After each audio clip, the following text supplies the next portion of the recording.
The MACHENIKE G1 has lots of wasted potential, but might still be a good backup controller. This is what I would say after spending roughly a week with this controller. Now, the brand might look familiar to you if you've watched some of my other controller reviews, as they do look quite similar to Thunder Robot. And this is no coincidence, since they are both part of the higher group. Because of that, I actually had a higher expectation for the G1. Without wasting more time though, let's get into the review with my first impressions. When I took the G1 out of the box, I was immediately reminded of an Xbox controller. It is the standard that most emulate, which is fine, but only until you pick it up. At this point I already felt something was off. To be precise, it's the way that the handles here are shaped in the back. They are not round enough and dig into my fingers in a less than comfortable way. Next are the sticks, and I actually really like them. The design has no sharp corners, the sticks feel really smooth, and the ridges around makes it so that they don't slip off when you push from the sides. That being said, I did notice a problem with the start and select button, mostly the select button, because it is too close to the sticks. Because of that, it's almost impossible to press it without also hitting the stick at the same time.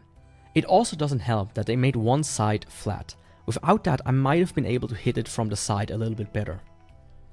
The last thing to mention is the bumpers. They feel very loose and mushy the farther out you press them.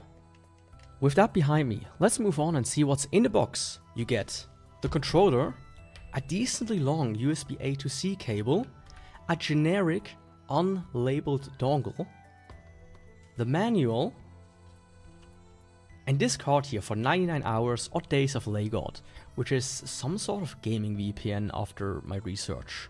I don't really know, to be honest, but here's the code if anybody wants it. As for the notable specs, you get a 1000Hz polling rate for wired and 2.4 GHz, Hall effect sticks and triggers, circular and square gates, turbo mode, hair triggers, but no actual stoppers, a 600 mAh battery, connectivity via 2.4 GHz, Bluetooth and USB-C for PC, Nintendo Switch, phones and car infotainment systems. And it has support for the Keylinker app. It's a fair set of features, but also what I would expect for $21.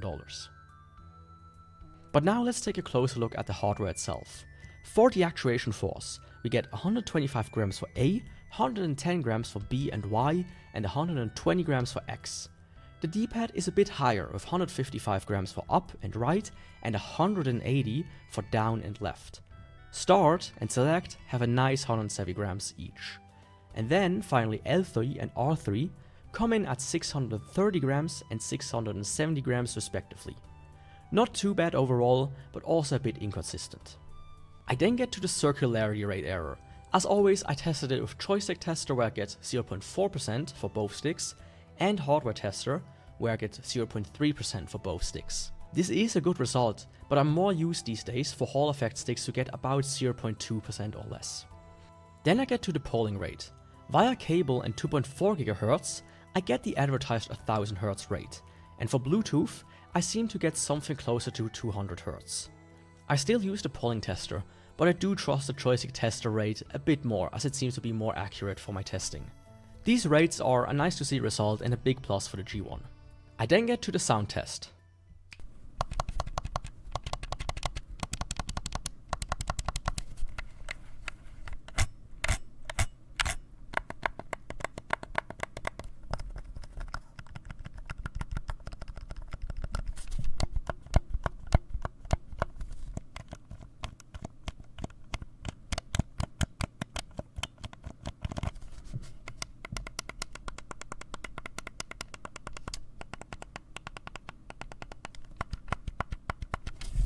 As far as controllers go, the G1 is pretty generic and sounds the way I expect a membrane controller to sound. I do think, however, that the spring back on the face buttons is a bit strong, which causes an echo that makes the snap sound deeper than on other controllers. The same goes for the triggers. I don't think any controller has done this yet, but a small coating of rubber on the inside could help a lot with that.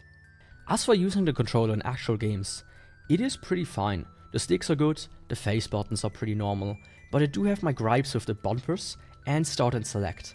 Something about them just feels extremely cheap. And then I get to the D-pad.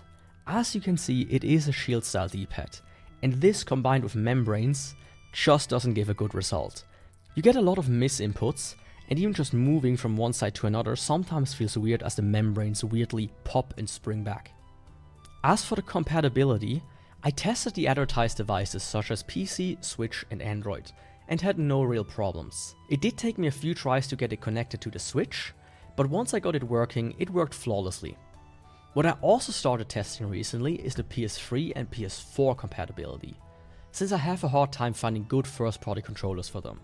The G1 was a bit of a bust when it came to the PS4. It might have worked if I got past the press home to login screen, but as I stated before, when you need two controllers to begin with, then just use the other one.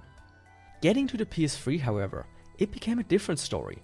With the dongle, it worked flawlessly down to the home button, so despite its cons, this might be a good controller I keep around for playing PS3 games in the future. In conclusion, the MACHENIKE G1 is just very basic and underwhelming compared to other controllers. If you need a second controller or want to play PS3 games, then this is not your worst choice. But other than that, I don't see why somebody would pick the G1 over any other controller. And this brings me to the end of the review. Did I help you make a purchase decision? Are there other controllers you want me to check out? Well, just leave a comment and a like while you're at it too, and why not subscribe to not miss out on future reviews.